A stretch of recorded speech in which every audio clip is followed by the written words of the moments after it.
here Harshita Rizwani from HR Institute of Studies. Today, we'll be starting the new chapter in SS for Standard 8 student, chapter number 6. The name of the chapter is Effect of British Rule in India. Okay, तो to start with, सबसे पहले नाम से ही पता चला British rule के कारण India में कौन कौन से असर आए वो हम पढ़ेंगे. तो लेट्स रीड विद इंट्रोडक्शन. एक स्टोरी से चालू रहा आपका introduction. Aruna was reading the newspaper in the morning while her daughter Purva was sitting beside her. Aruna morning में उठ के न्यूज़पेपर पढ़ रही थी. उसकी जो daughter है, the name of the daughter is given Purva.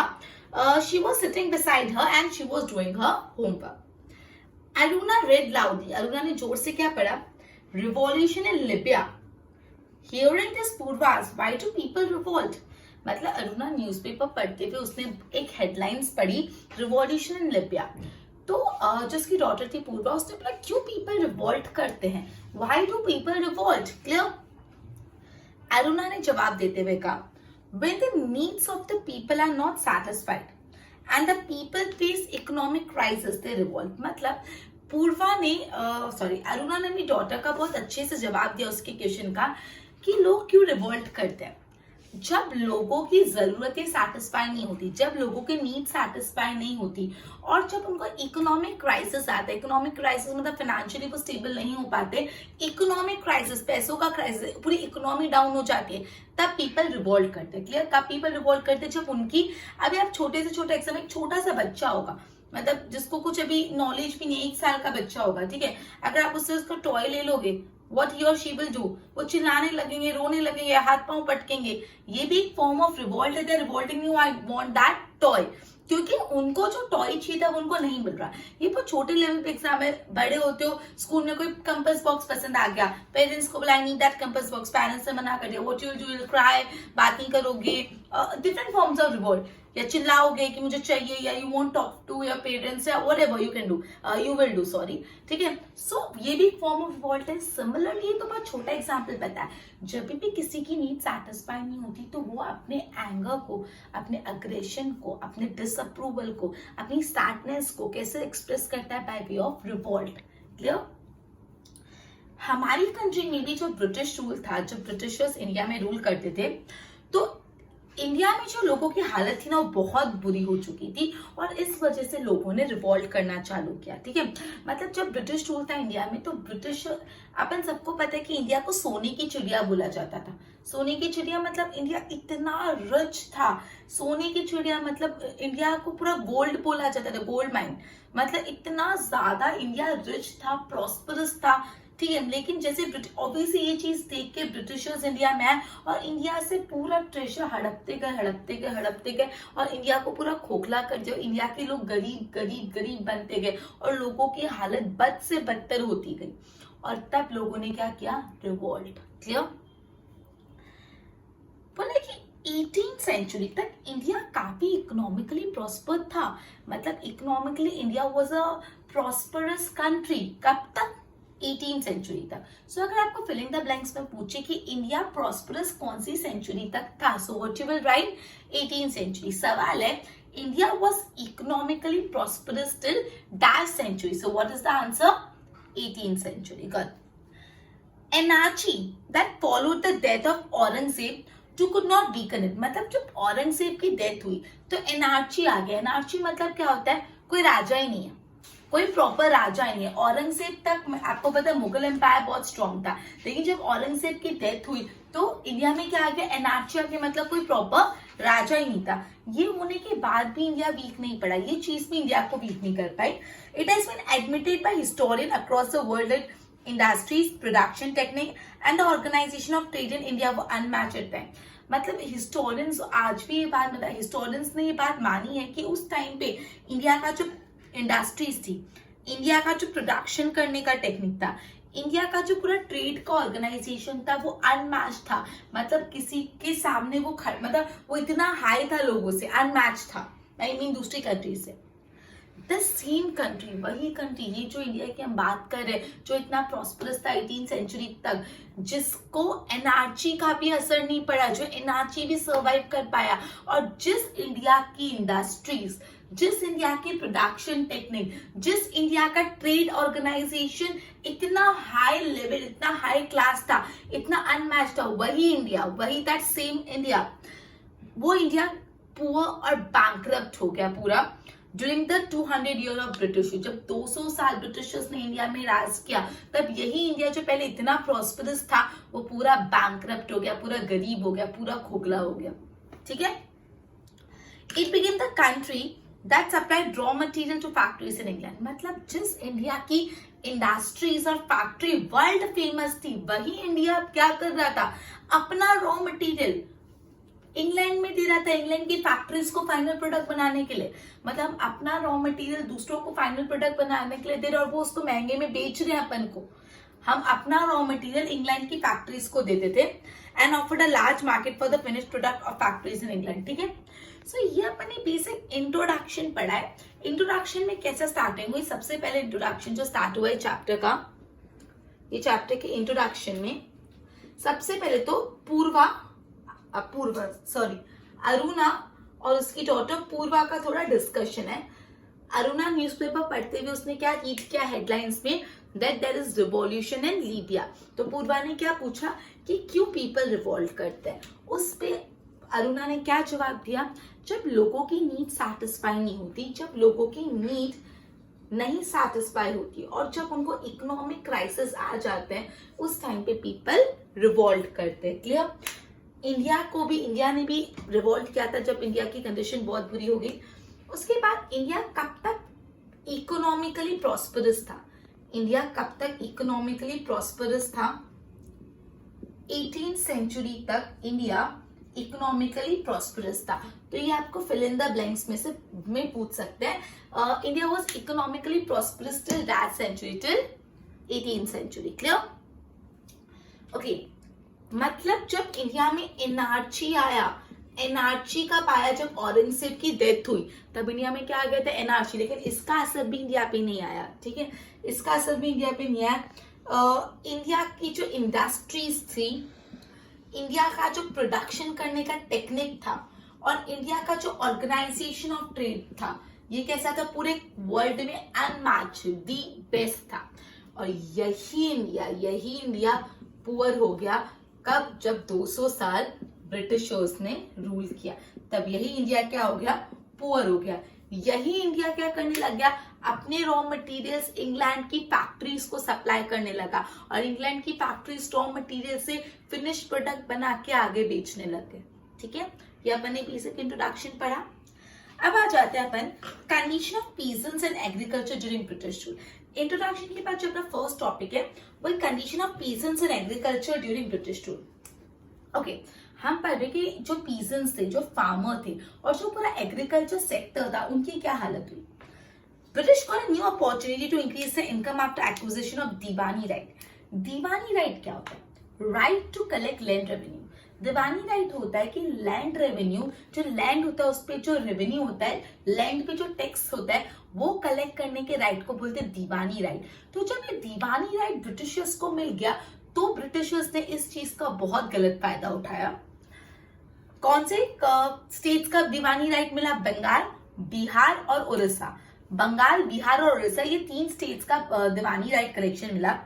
They started exploiting peasant to earn more revenue. वो फार्मर्स को तंग करते थे ज्यादा रेवेन्यू कलेक्ट करने के चक्कर में, और इस वजह से फार्मर्स गरीब से गरीब होते गए। ठीक है। तो यहाँ पे बोला है कि जब ब्रिटिशर्स को diwani right of Bengal, Bihar and Orissa ये कलेक्ट करने का अपॉर्चुनिटी मिला, तब ब्रिटिशर्स ने क्या किया, तब ब्रिटिशर्स ने अपने ये राइट को, दीवानी राइट क्या होता है, लैंड रेवेन्यू कलेक्ट करने के राइट को इतना ज्यादा मिसयूज किया। उन्होंने फार्मर्स को इतना तंग किया और फार्मर्स गरीब से गरीब होते गए। काफी बार ऐसा होता था कि पीजेंट्स को अपनी ज्वेलरी बेच के लैंड रेवेन्यू भरना पड़ता था। इतना ज्यादा वो हार्श थे Britishers in collection of Diwani right, इतना ज्यादा लैंड रेवेन्यू कलेक्ट करते थे कि जो फार्मर्स होते थे बेचारे इतने पीजेंट्स पुअर हो गए कि they have to sell their jewellery to pay the land revenue. काफी पीसेंट्स ऐसे थे जिनको मनी लेंडर से लोन लेना पड़ता था, काफी पीजन्स ऐसे थे जिनके पास पैसा नहीं होता था लैंड रेवेन्यू देने को, ब्रिटिशर्स तो मांगते थे, तो वो फार्मर्स क्या करते थे, या तो अपनी ज्वेलरी बेचते थे, और ज्वेलरी भी नहीं हो तो क्या करे, तो जो मनी लेंडर्स होते उनसे लोन पे पैसा लेते थे। अब जब लोन पे पैसा लेते थे तो क्या होता था, ऑब्वियसली वो लोन पे इंटरेस्ट चुकाना, फिर इंटरेस्ट वो पैसा रीपे नहीं कर पाते थे, तो किसमें फंस जाते थे, डेट ट्रैप में फंस जाते थे। डेट ट्रैप मतलब लोन तो ले लिया, अब उसको चुकाने के भी पैसे नहीं और उसमें ब्याज देने के भी पैसे नहीं, पूरा डेट में, डेट मतलब कर्जे में डूबते जाना, डेट ट्रैप में फंस जाते थे। फार्मर्स ने अपनी जमीन पूरी खोदी, फार्मर्स के लैंड चले गए, और इस तरह एग्रीकल्चर बहुत ज्यादा सफर हुआ। और उस टाइम पे बंगाल में बहुत ही टेरिबल फेमाइन आया था। फेमाइन आपको पता है जब क्रॉप्स ग्रो ही नहीं होते, खाने पीने के लाले पड़ जाते हैं। एक बहुत बड़ा फेमाइन आया था, कौन सा साल में, 1770 सीई में, जहां पे काफी लैक्स ऑफ लोग भूखमरी के कारण मर गए, स्टार्वेशन के कारण मर गए। स्टार्वेशन मतलब भूखमरी की, खाने को ही कुछ नहीं था। ठीक है, नेक्स्ट पैराग्राफ भी समझाती हूँ, उससे पहले इस चीज को रिवाइज में पैरा करके रिवाइज कराती हूँ। ठीक है, तो इंट्रोडक्शन मैंने बताया, फिर अपन कौन सा टॉपिक पढ़ रहे हैं, अपन ये पढ़ रहे हैं कि एग्रीकल्चर की क्या हालत थी ड्यूरिंग ब्रिटिश रूल और पीजन की क्या हालत थी। तो सबसे पहले ये ध्यान रखना, जैसे ब्रिटिशर्स को कौन सा राइट मिला, उनको जब अपॉर्चुनिटी मिली, मतलब उनको कौन सा राइट मिला, दीवानी राइट। दीवानी राइट मतलब क्या होता है स्टूडेंट्स, मैंने बताया लैंड रेवेन्यू कलेक्ट करने का राइट। जब ब्रिटिशर्स को ये राइट मिला तो उनके पास एक मौका आ गया खुद की इनकम बढ़ाने का। वो ज्यादा लैंड रेवेन्यू कलेक्ट करेंगे तो उनकी इनकम बढ़ेगी। दीवानी राइट कौन से स्टेट्स का, बंगाल, बिहार एंड उड़ीसा। जैसे उनको ये राइट मिला, ये फार्मर्स को क्या करने लगे, एक्सप्लॉइट करने लगे, तंग करने लगे, और उस वजह से फार्मर्स कैसे होते जा रहे थे, पुअर, गरीब से गरीब होते जा रहे थे फार्मर्स। ठीक है, अब काफी बार फार्मर्स को क्या करना पड़ता था, लैंड रेवेन्यू पे करने के लिए पैसा नहीं था, तो क्या करते थे, या तो अपनी ज्वेलरी बेच देते थे, और ज्वेलरी बेच भी नहीं पाते थे तो क्या करते थे, वो लोन लेते थे मनी लेंडर्स से। जो मनी लेंडर्स होते हैं जो लोन पे पैसा देते हैं उनसे लोन लेते थे, और लोन तो ले लिया, अब लोन चुकाने के भी पैसे नहीं, ब्याज भी भरना पड़ता था, इंटरेस्ट भी भरना पड़ता था, तो वो किसमें फंस जाते थे, डेट ट्रैप में फंस जाते थे। किसमें फंस जाते थे, डेट ट्रैप में। डेट ट्रैप मतलब कर्ज में डूबते जाते थे। ठीक है, काफी बार ऐसा होता था कि farmers also lost their land, उनकी जमीन भी खो दी उन्होंने, और इस तरह से एग्रीकल्चर बहुत सफर हुआ। और इनफैक्ट ये बहुत इंपॉर्टेंट है, बंगाल में एक बहुत बुरा फेमाइन आया था। कौन से साल में आया था, 1717। इस साल में बहुत बुरा फेमाइन आया था, और इस साल में ये फेमाइन के कारण lakhs of people died because of starvation. Starvation मतलब भूखमरी। क्लियर, आगे second paragraph, governor general Lord Cornwallis enforced permanent settlement act in order to collect revenue। अब और भी है, मतलब जो हमारे गवर्नर जनरल थे कॉर्नवालिस, ब्रिटिशर्स के गवर्नर जनरल कॉर्नवालिस, उन्होंने एक नया एक्ट लाया। क्या नाम था, परमानेंट सेटलमेंट एक्ट। इस एक्ट में क्या बोला, company fix revenue on an annual basis. Annual मतलब सालाना, पूरे साल का। परमानेंट सेटलमेंट एक्ट के तहत उन्होंने क्या फिक्स कर दिया, जो रेवेन्यू होता है उसको ईयरली बेसिस पे फिक्स कर दिया, एनुअल बेसिस पे। जो जमींदार होते थे, जो लैंडलॉर्ड्स होते थे, वह given permanent right of land and revenue collection.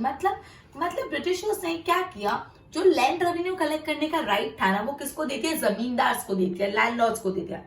This is how the class of landlord loyal to the company created. मतलब समझो स्टूडेंट्स, मैं सपोज मैं ब्रिटिशर, ठीक है, यहाँ पे कोई है वो क्या बोलते हैं, पीजेंट्स, दीवानी राइट ब्रिटिशर्स को मिले गए थे। अब मैंने क्या किया, एज अ ब्रिटिशर में कॉर्नवालिस ने क्या किया, परमानेंट सेटलमेंट एक्ट है।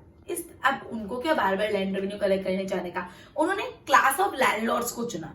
उन्होंने लैंडलॉर्ड्स को बोला कि एनुअल पूरे साल का जितना भी लैंड रेवेन्यू है आप फार्मर से कलेक्ट करके हमको दे देना। तो ये क्या, वो जो लैंडलॉर्ड्स होते ना उनको बहुत अच्छे से ट्रीट करते थे। तो लैंडलॉर्ड ब्रिटिशर्स के सगे हो गए, वो हमेशा कैसी पॉलिसी अडॉप्ट करते, डिवाइड एंड रूल, लोगों को ना बांटो और फिर उनका फायदा उठाओ। इंडियंस में फूट डलवाते थे वो। उन्होंने क्या किया, एक क्लास ऑफ लैंडलॉर्ड क्रिएट कर लिया which are loyal to the Britishers. मतलब ब्रिटिश, अपन को पता ही, आप लोग ने कितनी हिस्ट्री की मूवीज देखी होगी, क्या होता था, इंडियंस ही ब्रिटिशर्स का सपोर्ट करते थे, क्योंकि वो यही करते थे, कुछ लोगों को फेवर करके उनको अपना स्लेव बना देते थे और उनको अपनी साइड खींच लेते थे, और वही इंडियंस दूसरे इंडियन को परेशान करने में ब्रिटिशर्स की मदद करते थे। सो इसी तरह इधर भी ऐसा ही हुआ। परमानेंट सेटलमेंट एक्ट में उन्होंने क्या किया, लैंडलॉर्ड्स अपॉइंट किए। वो लैंडलॉर्ड्स की जवाबदारी है कि वो रेवेन्यू कलेक्ट करके ब्रिटिशर्स को देंगे। तो एक loyal group of landlord create हो गया ब्रिटिशर्स के लिए। ब्रिटिशर्स को एक लॉयल ग्रुप मिल गया कि वो जो उनका हमेशा सपोर्ट करेगा। ये इंश्योर की income of company against this the people who work hard in the hot sun to cultivate the land and grow. मतलब अल्टीमेटली इसमें नुकसान तो किसका, जो पीसन दिन रात काम करते हैं, तपती भी धूप में काम करके क्रॉप्स ग्रो करते हैं, वो तो पूरे के पूरे एक्सप्लॉइट होते गए। ठीक है, सो ये था about permanent settlement act. Just a minute, तो ये भी बहुत इंपॉर्टेंट था। परमानेंट सेटलमेंट एक्ट क्या करा, सबसे पहले आपको ये ध्यान रखना है, परमानेंट सेटलमेंट एक्ट किसने लागू करवाया, लॉर्ड कॉर्नवालिस। ये एक्ट में उन्होंने एक एनुअल लैंड रेवेन्यू फिक्स कर दिया। अब उन्होंने क्या बोला, ये जो लैंड रेवेन्यू है ना, जो जमींदार है, जमींदार चाहे तो उसको land revenue one and the same, sorry जमींदार या तो लैंडलॉर्ड, जमींदार या लैंडलॉर्ड उनको परमानेंट राइट दे दिया लैंड पे, कि ये जो जमीन है, जमीन पे तुम्हारा हक और तुमको इससे रेवेन्यू कलेक्ट करके हमको देनी है। इस तरह से उन्होंने क्या किया, एक लॉयल क्लास, एक class of landlord loyal to the company create किया। मतलब उन्होंने क्या किया, एक ग्रुप ऑफ लैंडलॉर्ड क्रिएट किया जो हमेशा कंपनी की तरफ लॉयल रहेंगे। और इसका अल्टीमेटली जो बेचारे पीजन जो उस जमीन पे खेती कर रहे हैं, तपती भी धूप में क्रॉप ग्रो करे, उनका तो क्या, वो तो एक्सप्लॉइट है। पूरा जो हक था जमीन पे, परमानेंट राइट ऑन लैंड किसको मिल गया, लैंडलॉर्ड्स को। क्लियर, तो ये बात याद रखना।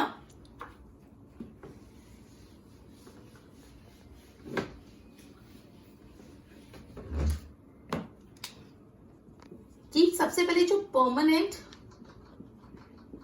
सेटलमेंट एक्ट है वो किसने इंट्रोड्यूस किया था, लॉर्ड कॉर्नवालिस। किसने इंट्रोड्यूस किया था, लॉर्ड कॉर्नवालिस। ये एक्ट में क्या हुआ था, इस एक्ट के हिसाब से जो लैंड रेवेन्यू है ना, वो एनुअल बेसिस पे फिक्स हो गई थी। कैसे बेसिस पे, एनुअल बेसिस पे, पूरी साल की इतनी रेवेन्यू। और उन्होंने क्या किया, जो जमींदार होते हैं, जमींदार को और क्या बोलते हैं अपन, लैंडलॉर्ड्स। जो जमींदार और लैंडलॉर्ड्स होते हैं उनको परमानेंट राइट दे दिया। किस चीज का, लैंड का, जमीन का हक ही उनको दे दिया। जो लैंड फार्मर्स के, उसका परमानेंट राइट उनको दे दिया। और साथ में क्या दिया, लैंड रेवेन्यू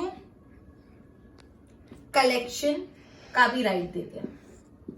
और ये करके उन्होंने क्या किया, उन्होंने ये लैंडलॉर्ड का एक क्लास क्रिएट कर दिया, क्लास ऑफ लैंडलॉर्ड। और ये लैंडलॉर्ड किसके सगे बन गए, लॉयल किसके हो गए, टू कंपनी। कंपनी मतलब ब्रिटिशर।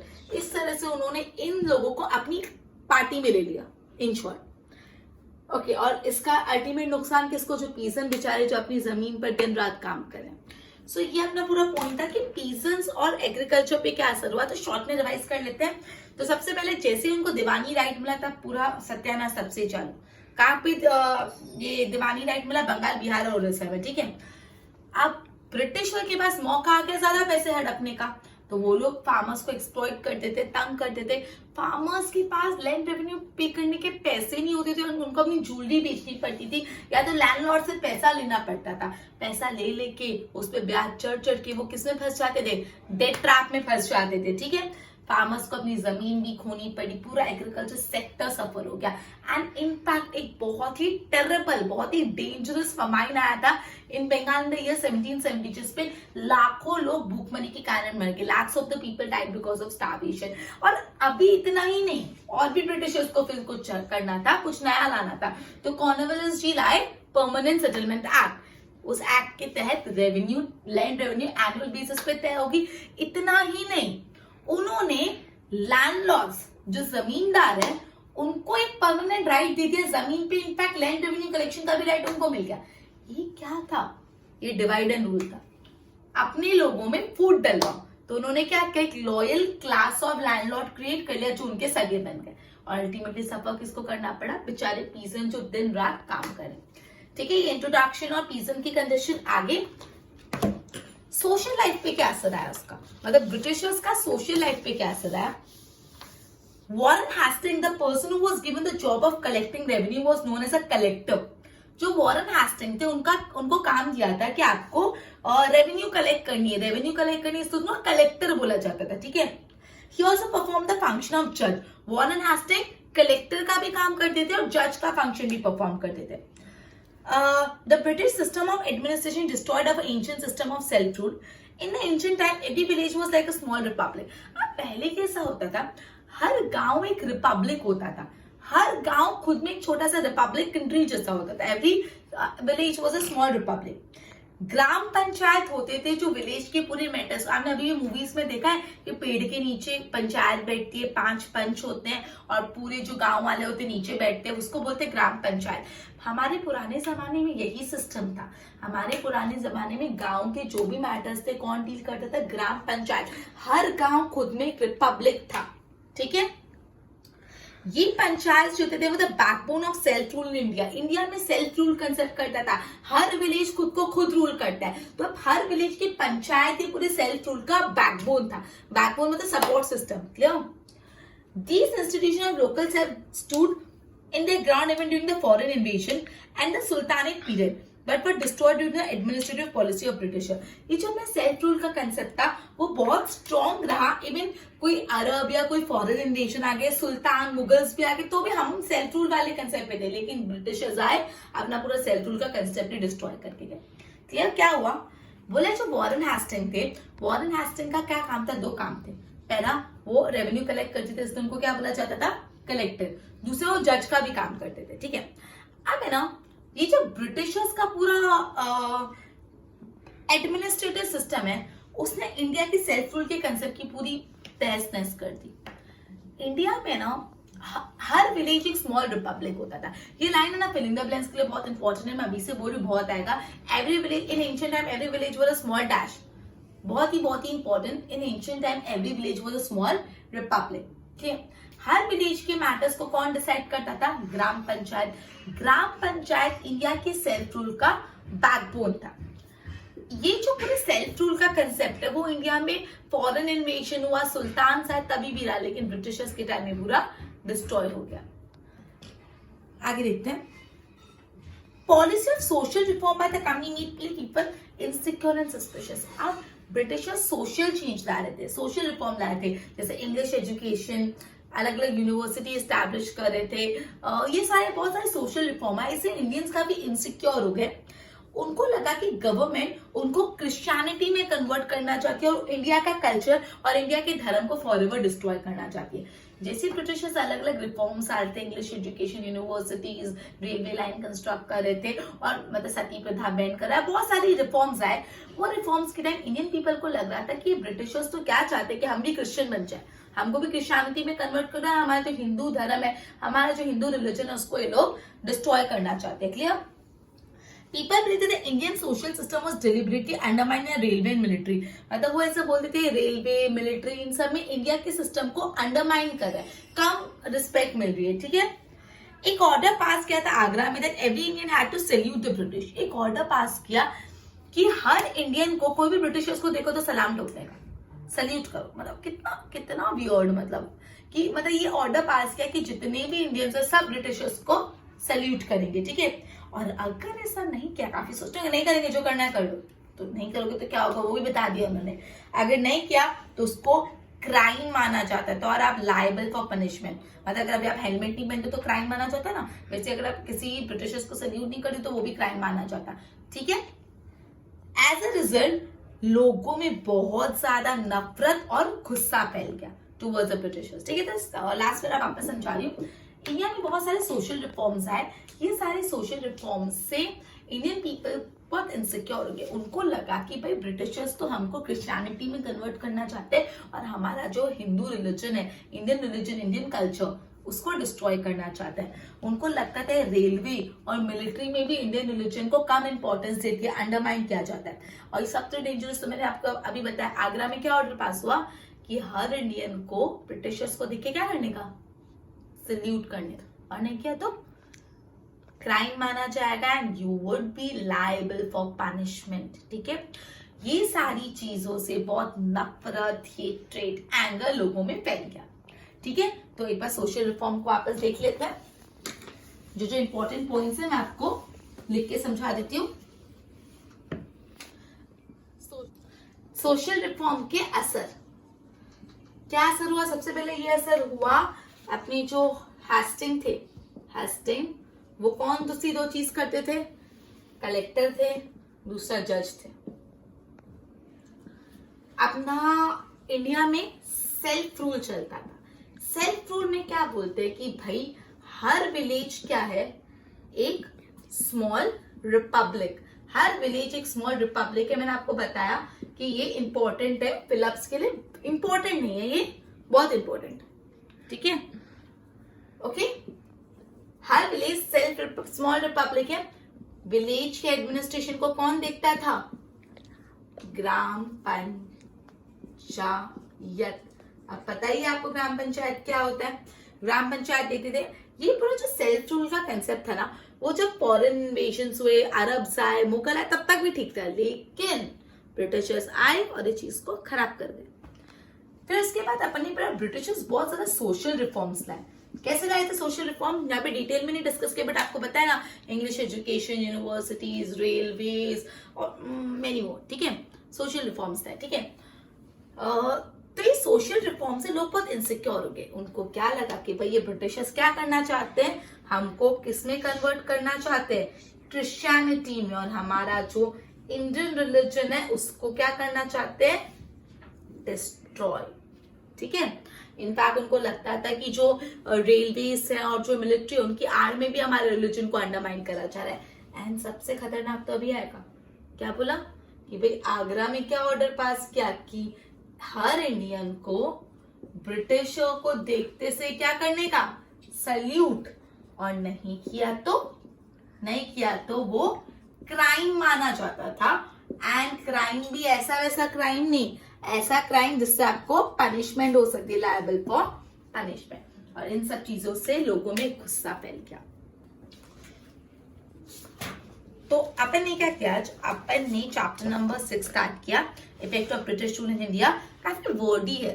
ठीक है, तो आपको टेक्स्ट बुक में से मैं बोल रही हूँ, मैं एक्सप्लेन करूँ, थोड़ी टाइम देना पड़ेगा। ठीक है, वीडियो सुनो 2 बार मिनिमम, उसके बाद टेक्स्ट बुक रीड करो, क्वेश्चन फ्रेम करो, सेल्फ थोड़ा मेहनत करनी पड़ेगी। ठीक है, सो अपन ने इंट्रोडक्शन पढ़ा, एग्रीकल्चर की कंडीशन पढ़ी और सोशल लाइफ पढ़ी।